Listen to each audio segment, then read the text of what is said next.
নদিয়ার কল্যাণী রথতলায় বাজি বিস্ফোরণের জায়গা পরিদর্শনে বনগাঁ লোকসভার সাংসদ তথা কেন্দ্রীয় জাহাজ প্রতিমন্ত্রী শান্তনু ঠাকুর। এদিন রাজ্য সরকার এবং রাজ্যের পুলিশ প্রশাসনকে তীব্র কটাক্ষ করেন শান্তনু ঠাকুর। বনগাঁ লোকসভার সাংসদ তথা কেন্দ্রীয় জাহাজ প্রতিমন্ত্রী শান্তনু ঠাকুর বিস্ফোরণ স্থল ঘুরে দেখেন। তার সঙ্গে উপস্থিত ছিলেন একাধিক বিজেপি কর্মকর্তারা। এদিন বিস্ফোরণ স্থলে এসে রাজ্য সরকার এবং রাজ্যের পুলিশকে কটাক্ষ করেন শান্তনু ঠাকুর।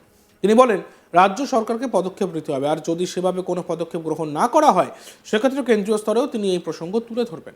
কি বলেছেন শান্তনু ঠাকুর শুনব।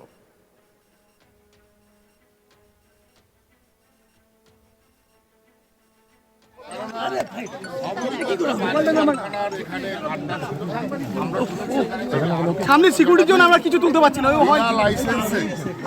এইভাবে স্বাভাবিকভাবে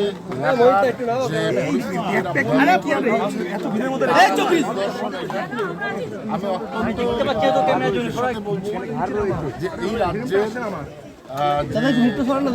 সরকার, সেই সরকার এই তত্ত্বাবধান করে এই অবৈধ এভাবে তৈরি হচ্ছে এখানে না, এখানে কি তৈরি হচ্ছে সেটাই তো জানা মুশকিল হচ্ছে। বৈধতাই না থাকে কোনো জায়গার কোনো বাজি কারখানা, তাহলে সেখানে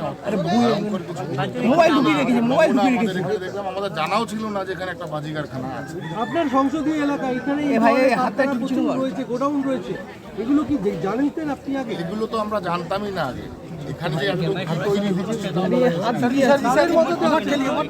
এগুলো তো অবশ্যই মদদের কাজের হচ্ছে পলিটিক্যাল একটা এখানে ভায়োলেন্স তৈরি হওয়ার জন্য। আগামী দিন দেখলাম, গতদিন আমি দেখলাম আমাদের বিধায়ককে ব্যাপকভাবে এখানে বিরোধিতা করা হয়েছে।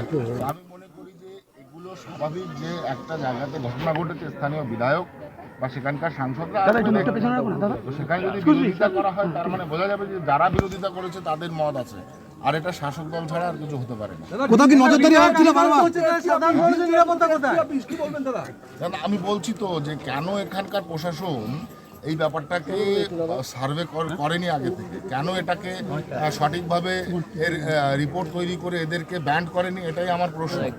এটা নিয়ে আমার মনে হয় ইমিডিয়েট রাজ্য সরকারের উচিত এটা নিয়ে অ্যাকশন নেওয়া। আদারওয়াইজ আমি ভাববো এখানে তারা মদত দিয়ে অবৈধ কোনো কিছু তৈরি করতেছে, যেটা কিনা ভয়ঙ্কর। আমার লোক, আপনি কি উচ্চ পর্যায়ের তদন্ত দাবি করবেন?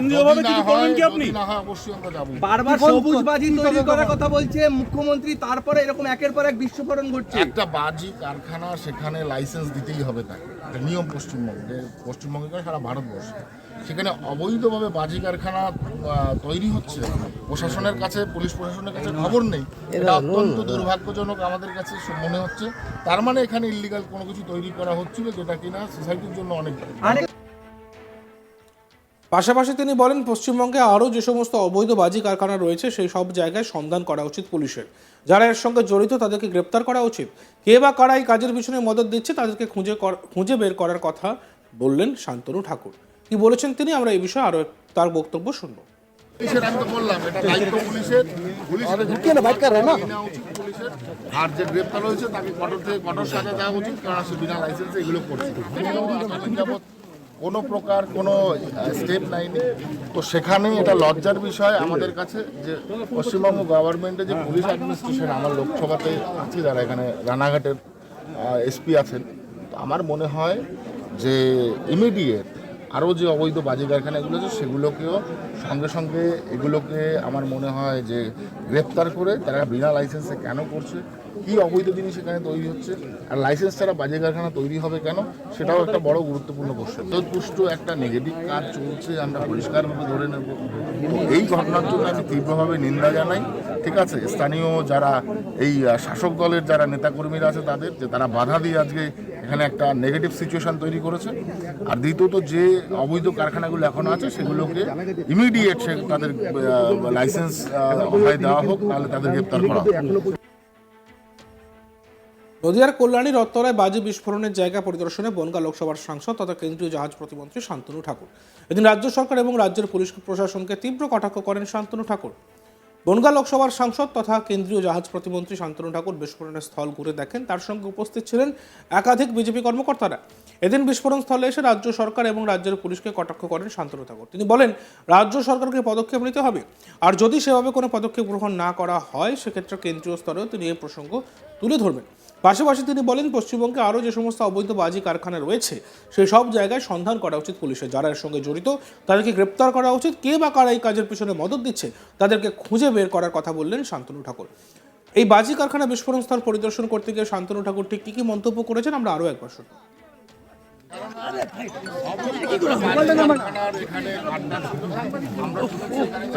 সামনে সিকিউরিটির জন্য আমরা কিছু তুলতে পারছি না। লাইসেন্সে এইভাবে বাজি স্বাভাবিকভাবে যে আমি অত্যন্ত বলছি যে এই রাজ্যের সরকার, সেই সরকার এই তত্ত্বাবধান করে এই অবৈধ যে বাজি যেভাবে তৈরি হচ্ছে এখানে না, এখানে কি তৈরি হচ্ছে সেটাই তো জানা মুশকিল হচ্ছে। বৈধতাই না থাকে কোনো জায়গা, কোনো বাজি কারখানা, তাহলে সেখানে দেখলাম আমাদের জানাও ছিল না যে এখানে একটা বাজি কারখানা আছে। আপনার সংসদীয় এলাকা এখানে রয়েছে, গোডাউন রয়েছে, এগুলো কি জানতেন আপনি আগে? এগুলো তো আমরা জানতামই না আগে। এখানে যে এত তৈরি হচ্ছে এগুলো তো অবশ্যই মদদের কাজের হচ্ছে পলিটিক্যাল একটা এখানে ভায়োলেন্স তৈরি হওয়ার জন্য। আগামী দিন দেখলাম, গতদিন আমি দেখলাম আমাদের বিধায়ককে ব্যাপকভাবে এখানে বিরোধিতা করা হয়েছে। আমি মনে করি যে এগুলো স্বাভাবিক, যে একটা জায়গাতে ঘটনা ঘটেছে, স্থানীয় বিধায়ক বা সেখানকার সাংসদরা সেখানে যদি বিরোধিতা করা হয় তার মানে বোঝা যাবে যে যারা বিরোধিতা করেছে তাদের মত আছে, আর এটা শাসক দল ছাড়া আর কিছু হতে পারে না। আমি বলছি তো যে কেন এখানকার প্রশাসন এই ব্যাপারটাকে সার্ভে করেনি আগে থেকে, কেন এটাকে সঠিকভাবে এর রিপোর্ট তৈরি করে এদেরকে ব্যান্ড করেনি, এটাই আমার প্রশ্ন। পুলিশের, আমি তো বললাম এটা দায়িত্ব পুলিশের, পুলিশের আর যে গ্রেপ্তার হয়েছে তাকে কঠোর থেকে কঠোর সাজা দেওয়া উচিত, কারণ সে বিনা লাইসেন্সে এগুলো করছে।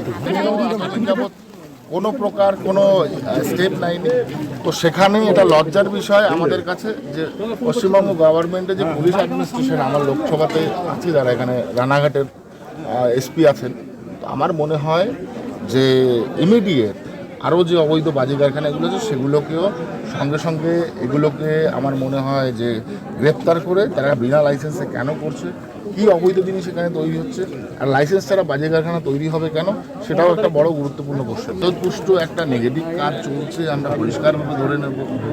এই ঘটনার জন্য আমি তীব্রভাবে নিন্দা জানাই। দেখতে থাকুন আজ তাক বাংলা। ভিডিওসগুলি ভালো লাগলে লাইক করবেন, কমেন্ট করবেন, শেয়ার করবেন, আর চ্যানেলটিকে সাবস্ক্রাইব করতে ভুলবেন না।